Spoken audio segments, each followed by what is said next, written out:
अस्सलाम वालेकुम aspirants, hopefully आप सब ठीक होंगे। अच्छा, जब भी ना किसी सेमिनार में जाता हूँ या कोई क्लास पढ़ाता हूँ तो एक बेसिक क्वेश्चन जो एस्पायरेंट्स पूछते हैं बार बार, वो है विद रिगार्ड टू वोकेबलरी, कि वोकेबलरी को कैसे स्ट्रांग बनाएं, उसको कैसे रिटेन करें और उसको कैसे रिप्रोड्यूस करें वाइल राइटिंग। मैं समझता हूँ कि ये इसलिए इशू है कि हमारे एस्पायरेंट्स इस पे बेसिक काम नहीं करते हैं। वो आखिरी कुछ दिनों में एक सुपरफिशियली ऊपर ऊपर से इन पे काम कर रहे होते हैं, लेकिन ये फिर ज़ाहिर बात है फिर ना याद होते हैं एग्ज़ाम वो वोकेबलरी, और नहीं वो रिप्रोड्यूस हो जाते हैं। ठीक है। बेसिक काम कैसे करना है?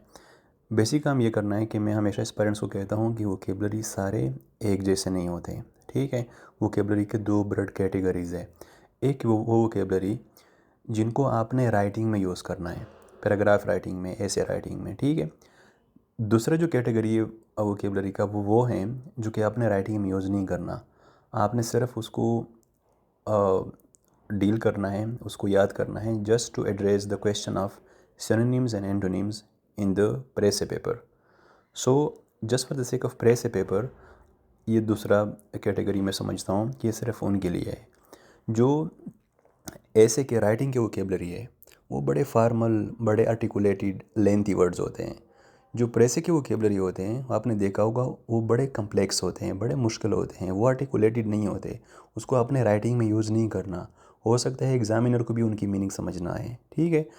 आपने सिर्फ उनके साथ उनको इसलिए याद करना है ताकि आप वो क्वेश्चन एड्रेस करें, चाहे वो CSS हो, PMS हो, FI हो, डिफेंस हो, जिधर भी सिनोनिम्स इंटोनिम्स आए, आपने सिर्फ फॉर द सेक ऑफ उस क्वेश्चन के लिए उसको याद करना है और उसकी जो रजिस्टर है वो मेंटेन करना है।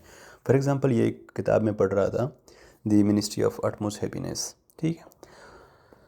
आप ये एक ही पेज पे पेज नंबर कौन सा है, 144, इन पे एक ही पेज पे ये दो तीन वोकेबलरीज मेरे सामने आ गए, मैंने अंडरलाइन किए ताकि मैं आपके साथ शेयर करूँ। फॉर एग्जांपल ये है कि ग्राइम है, the blades of the steel ceiling fans are edged with the grime appearing to dill he's famously feel the air. Yes. अब जो ग्राइम है इसका मतलब यह है डर्ट। ठीक है।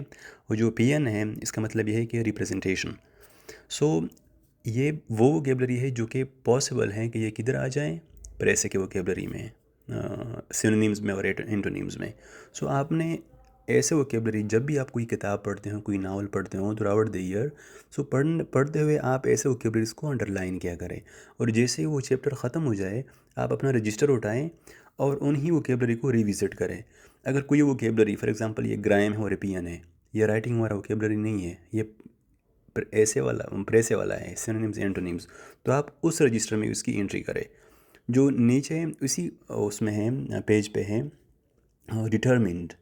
डिटर्मिंड, आप भी जो डिटर्मिंड है और इसके साथ नीचे है एनोनिमस। ये ऐसे वर्ड्स है, लेंथी वर्ड्स है, बड़े फार्मल हैं, बड़े आर्टिकुलेटेड है, तो ये आपको राइटिंग के दौरान काम आ सकते हैं। ठीक है। फॉर एग्जांपल अगर मैं डिटर्मिन को यूज़ करूँ कि Pakistan is determine to eradicate terrorism, तो आपको ये तो आपने लिखना है ना कहे पे, ऐसे में आपने लिखना है, करंट अफेयर में आपने लिखना है, पाकिस्तान अफेयर में इस तरह के वर्ड्स आपने लिखने हैं।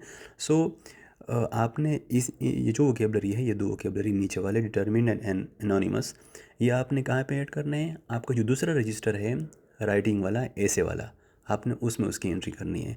With the passage of time आपके अपने दो डिक्शनरी बन जाएंगे और आपके पास एक बड़ा वोकेबलरी का बैंक बन जाएगा। एक आपको काम आएगा सिनोनिम्स एंटोनिम्स में, प्रेसे में, और दूसरा आपको राइटिंग में। और यकीन करें जब आप इसी तरह बेसिक्स पे काम करें, अपने वोकेबलरी के, सेंटेंस पे, पैराग्राफ पे, तो आपकी राइटिंग खुद ब खुद with the passage of time उसमें निखार आएगी, उसमें खूबसूरती आएगी, आपको खुद पसंद आएगा, क्योंकि आपके पास इतने अच्छे वोकेबलरी, आपके एक्टिव मेमोरी का हिस्सा बन चुके होंगे कि कोई भी ऐसा आइडिया हो जो आपके माइंड में आए, उसी आइडिया के कंपेटेबल आपके पास कई अल्फाज होंगे, कई वर्ड्स होंगे। आप उसको आसानी के साथ आर्टिकुलेट कर सकते हो, अपने आइडिया को कम्युनिकेट कर सकते हो अपने आइडिया को। आपने इसी तरह बेसिक्स कली इस पे काम करना है, बिल्कुल from the very beginning, very foundations. इसी तरह आपके दोनों जो वोकेबलरी के कैटेगरीज है वो इम्प्रूव होंगे।